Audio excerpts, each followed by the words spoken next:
So దానివల్ల ఏంటంటే మనం తక్కువ తినేది ఎర్లీ సటేటీ అంటాం, కొంచెం తినగానే కడుపు నిండిపోయిన ఫీలింగ్ రావడము.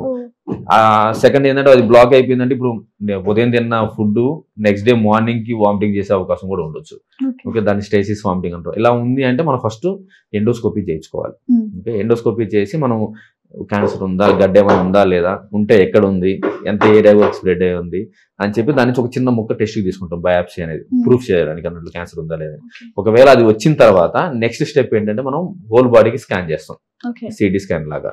సో ఆ స్కాన్ చేసి ఓన్లీ ఆ స్టమక్ లోనే ఉందా, మిగతా భాగాలకు ఏమైనా స్ప్రెడ్ అయి ఉందా లేదా అని చూసుకోవడం. అంటే లివర్ కానీ పక్క నుండి లింఫ్ నోడ్స్ అంటాం, వాటికి ఏమైనా స్ప్రెడ్ అయి ఉందా లేదా, ఇవన్నీ చెక్ చేసుకుంటాం అన్నట్టు. దాన్ని బట్టుకుని మనం స్టేజ్, సిటీ స్కాన్ ప్రకారం స్టేజ్ డివైడ్ చేస్తాం.